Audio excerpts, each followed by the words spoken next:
Hello, this is Xbox Ahoy, and this is the first of a short series of Homefront multiplayer guides. In this installment, I'll be covering some of the basics of online play, focusing on the use of assault rifles. With an assault rifle, you'll be the bread and butter of any team. Capable of being effective in both offensive and defensive roles, there are few weapons as versatile. With relatively low recoil, a moderate rate of fire, and good damage at range, they're the most balanced of all the weapons, not demanding a specific style of play, but allowing for a certain degree of adaptability. The assault rifles comprise the lion's share of your total arsenal, and the two starting rifles are good all-round choices. The M4 boasts low recoil, while the ACR has the edge in damage. This makes the M4 a superior weapon for long-range maps, and the ACR is excellent at assaulting interior points, while still maintaining the ranged ability of the assault rifles. The later unlocks are less versatile. The SCAR-L is a 3-round burst weapon that boasts considerable power, but demands precision in your shots.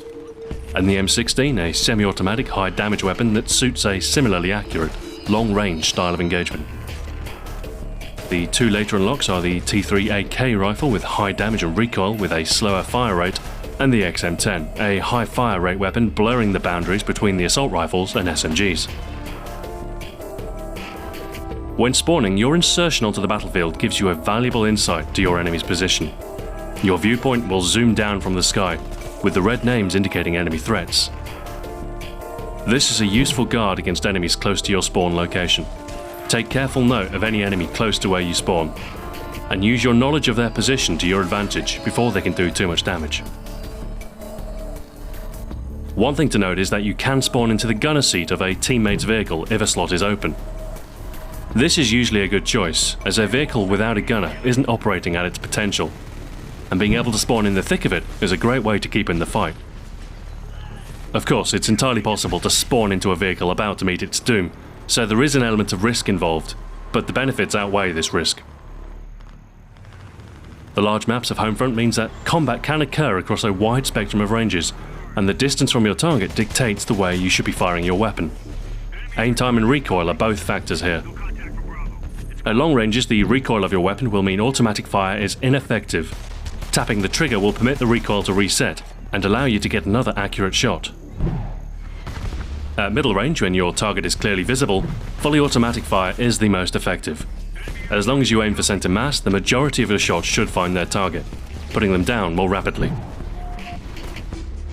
At very close ranges, such as when you encounter an enemy unexpectedly, or when you find yourself inside a building, hip firing is probably your best option. You'll waste some ammunition, but the time saved by not aiming down your sight may very well save your life. And a target at close range is much harder to hit with precise fire, so hipfire will grant you some leeway. Generally, when shooting, you will want to be in cover. The smaller the target you present to the enemy, the better you'll fare in a gunfight. The absence of destructible terrain or bullet penetration makes cover a critical factor in winning gunfights. With something solid to hide behind, you'll be impossible to kill. So if you're taking hits, it's wise to step back into safety. Ideally, when shooting, you'll expose as little as possible by adjusting your stance and position so that your point of aim is only barely above the cover. This will give you the maximum protection possible. Should there be no good cover available, you can still present a smaller target by going prone. As well as providing a more stable firing stance, you'll be much harder to hit. Movement in this game means exposing yourself to risks across multiple sightlines, so should be done only when necessary or when tackling an objective. Once you've fired from a spot, it is wise not to linger for so long. Every unsilenced shot fired will attract the enemy towards that location, so moving from cover to cover periodically is beneficial. When attacking objectives, there are times when you'll have to cover open spaces, often an unavoidable risk. Move directly into cover when you're able, and otherwise keep sprinting when exposed. A moving target is much more difficult for a sniper to hit. When assaulting a location, it's good to move with your team. Doing so will allow you to hit a control point from multiple angles simultaneously, making life much harder for any enemy defenders. Make sure you use your grenades when clearing points. Toss one into a room before entering, and there's a good chance you'll either score a kill or hurt any enemies within. Flashbangs are also quite useful here. Just be sure you don't catch yourself in the blast, else you'll be left helpless. When moving in the open, be careful not to cluster too close to your team. Maintain a decent distance in formation. Standing next to teammates is an open invitation to a multi-kill, should the enemy employ an airstrike. Once you've killed an enemy, it's wise to pick up their weapon in your secondary slot. If you're liberal in your dispensation of ammunition, you'll find you can quickly run out. And the pistols are a last-ditch weapon, which will put you at a disadvantage in most gunfights. Knowledge of the maps is one of the most important things to get to grips with in any tactical shooter, and Homefront is no exception. Knowing the maps is something which will help when it comes to both choosing your cover and your routes when moving. Specific tips are hard to give. Intuition and experience will serve you better. Working out the high traffic areas of a map, common defensive spots and choke points will serve you very well. In the absence of map knowledge, you'll do well to adopt a more cautious tack overall. Playing a slower paced game will result in fewer deaths. Take care near longer lines of sight over open areas, as these will leave you vulnerable to snipers or those with an otherwise keen eye. Your minimap is a valuable tool in awareness, although not 100% reliable. Keep an eye out for red dots near your location, as you'll need to ready yourself for a close-range engagement. Dots at the edge of your minimap will provide hints to the location of distant foes. Knowing the approximate location of a sniper is a good first step to avoiding their fire. Your weapon has the option of several attachments, some of which alter your suitability for combat at different ranges. The attachments available in Homefront are unlocked through a series of kills, and comprise principally of optics, with a couple of exceptions. Given that accuracy is an important factor, sights like the red dot and holographic variants give you an edge when aiming, and for mid-range engagements are a great help. The ACOG attachment excels at engaging targets at longer ranges, such as when dealing with snipers.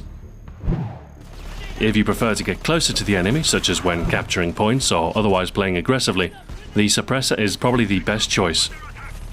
Although you'll be stuck with the iron sights, you'll stay off the radar when firing, something which will do much for your longevity. Other than that, you've got a range of underslung grenade launchers to choose from, but given the size of the maps, they're only really useful when used for clearing control points. You also have a range of abilities at your disposal, analogous to the perks from Call of Duty. Except there are no separate tiers, just point values assigned as per the ability's relative usefulness. You get 4 points to play with until level 25, at which point you'll have the full complement of 5 points. Tactical Reload is a good ability, especially for its low cost of just 1 point, and will serve you very well when facing enemies up close. Reloading is a generally slow affair, so the increase in speed can give you the edge, and it's almost essential when employing a launcher to take down vehicles. QUICKDRAW is similarly useful, a cheap ability that bolsters your close-range potential by permitting faster aiming down sights. It's less useful than some of the later abilities due to the longer range nature of gunfights in this game, but it's a fine early option nonetheless. If you find yourself regularly running out of ammo, the Grave Robber ability is very useful. Akin to Scavenger from Call of Duty, you'll pick up ammunition from fallen enemies, and perhaps even better, you'll replenish grenades too. This makes it less necessary to swap out your pistol for an enemy weapon, and allows you to retain your own, more familiar loadout. Steady Aim is a later unlock at level 26, but a useful one, as it reduces your recoil while aiming down your sights, improving your mid to long range ability. Generally speaking, you should seek to maximize your adeptness with your weapon as an assault class. This will help increase your versatility and make you a force to be reckoned with at all ranges. Over the course of any successful game, you'll accrue a healthy amount of battle points, or BP. You can leverage these to your advantage through a number of means. You have at your disposal 2 purchase slots, essentially similar to a selectable kill streak which you can spend your BP on. These range from UAVs and flak jackets to drones and airstrikes, at a cost dependent to their worth. For an assault class, it's wise to equip a launcher in one of your 2 slots to deal with any vehicles you might encounter. The RPG is best employed against ground targets, while the later unlock of the proximity launcher, also available in the explosive preset class, is more effective against helicopters. The UAV is less useful than you'd think, and your points might be better spent on the flak jacket, providing a little resistance to damage, which comes in very handy when capturing or defending an objective. The airstrikes offer almost guaranteed kills, but they weigh in at a hefty price. There are more efficient ways to use your BP. Vehicles, when employed correctly, can be devastating. Although not every map is equally suited to the ground or air vehicles, if employed in a position of advantage, they will make a very nice return on your investment, while punishing your enemy severely. Tanks are very well armoured and boast a powerful weapon in the main cannon. Paired with a gunner, they are a force to be reckoned with on the ground, and are capable of clearing and capturing exterior points. Air support is tricky to shoot down if you stay mobile, and although fragile, can lay waste to targets in the open. If employed correctly, the vehicles can cause your enemy quite some damage, permitting your teammates to capture points and bettering your odds of winning. While on the ground, you'll be the core of any fighting force, deadly at nearly any range and able to bring the fight to the enemy. Only the SMGs will best you up close, but your ranged ability exceeds theirs, and with the initiative you can still trump them in a close-range gunfight. Snipers will be your bane over long sightlines, but with a keen eye and good use of cover, you might yet emerge unscathed. Capable of both aggressive and defensive play, you'll be able to swing games in your team's favour, while your opponent cowers on a distant hillside. Thanks for watching. This has been Xbox Ahoy. In the next Homefront episode, we'll be getting up close and personal as we take a look at an SMG class. Until then, farewell.